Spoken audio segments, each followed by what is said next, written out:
Magandang araw! Sa araw na ito, ang pag-aaralan natin ay kung paano magkaroon ng Google Drive. Yung unang video ko, ang dami nag-PM sa akin. Ang tanong nila, paano ba mahahanap yung Google Drive? Saan ba yun makikita? Paano namin magagawa yung Google survey form kung hindi namin alam kung nasan yung Google Drive? So, dahil dyan, na-inspired akong gumawa ng pangalawang video ko. And syempre, dahil sa pangungulit ni Ma'am Joanne Mayari, thank you very much. Na-inspired ako sa mga papuring sinabi mo. Kaya eto ako ngayon sa aking pangalawang video. Syempre, yung mga nagpapa-shoutout sa nakaraang video ko, si Ma'am May Esguera. Hi, Ma'am May, na-shoutout na kita. Tapos, syempre, damay na natin yung double cards ko. Si Negracia, si Kemon, si Wengay, si Gold. Too many to mention yung iba. Huwag kayong magtatampo ha. Basta matatandaan na kayo, kilala nyo na yung sarili nyo.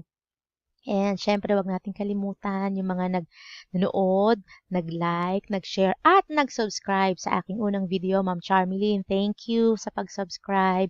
Sana itong pangalawa, mas marami na akong matulungan.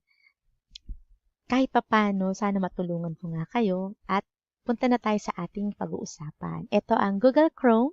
Ito ang ating i-click para makagawa or mahanap natin ang hinahanap nating Google Drive. So, click lang po yan. Tapos, kita nyo po ito. Yan. Click nyo dyan yung salitang Gmail. Gmail. Tapos, click nyo lang po. Makikita nyo yung Google Login, Sign In, Google Accounts. Yan po ang ating i-click. So, para po sa mga nagtatanong, ano yung sign in tsaka yung login. Yung sign in po, kapag wala pa kayong Gmail or Google account, magsa-sign in po kayo. Ngayon, kung meron na, magla-login na lang po kayo. Ita-type yung inyong Gmail account. So, click na po natin ha. Yan, dito nakikita nyo tinatanong inyong email o telepono. Pero, yan po ay para sa meron ng Gmail account. Ito naman po, gumawa ng account para sa wala pang Gmail account. So, pwede natin i-click yan. Pag-click niyan, pwede ko mamili ng para sa sarili ko or para sa negosyo. Since ito ay personal, para sa sarili ko po. So, dito po ilalagay nyo ang inyong unang pangalan. Pangalan nyo. Barbie. At ang inyong apelyido. Yan, tatype nyo dyan. Tapos ang username, ayan, gumawa siya ng sarili niyang username, gandabarbie554@gmail.com. Pwedeng mag-suggest si Gmail, pwede nyo ring palitan yan sang-ayon sa gusto ninyong Gmail account na pangalan. Yan, tapos ito pa daw yung suggestion niya, iba't ibang mga pangalan. Yan. So, pwedeng stick tayo dyan, gandabarbie554, o, diba? At ang password, gagawa tayo.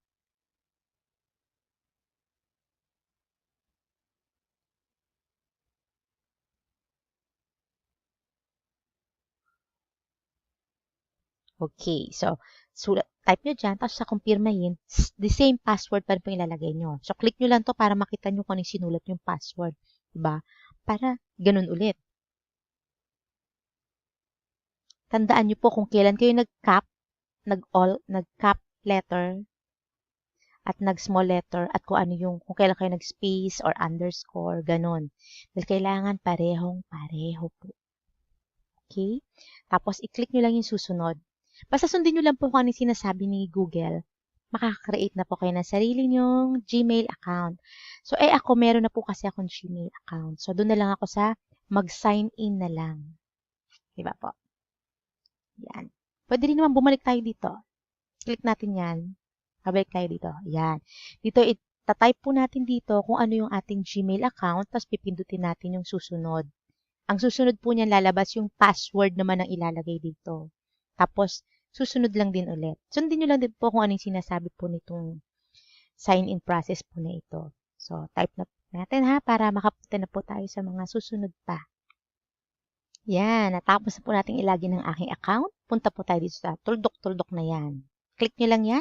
Ayan, makikita na po ninyo lahat po ng inyong pagpipilian. Andyan po si Google Drive. Andyan po lahat ng kailangan po ninyo. para makagawa ng inyong mga whatever po. Basta tungkol kay Google. Ito po malalaman nyo po nakalagin na kayo. Yan, makita nyo may picture na po yan. Pwede nyo pong palitan yan. Yan, yung picture na yan. Click nyo lang yan. Pag kinlik nyo yan, pwede na po kayo maglagay ng picture na kung ano pong picture nyo gusto nyo ilagay dyan. Kung ano po yung nakasave sa inyong computer, laptop, or kung ano man po yung gamit nyo. So, click nyo lang po itong si Drive. Kita nyo po ito, itong tatlong triangle. Yan po ang Google Drive. Click nyo lang po.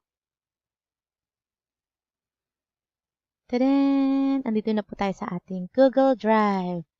At ito na po ang ating pindot na new para lumabas ang salitang more at Google Forms.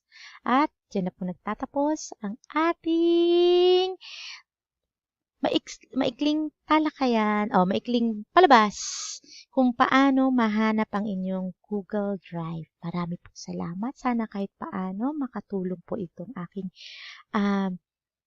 maiksing video patungkol po sa kung paano magkaroon ng Google Drive. Salamat po. God bless. Keep safe.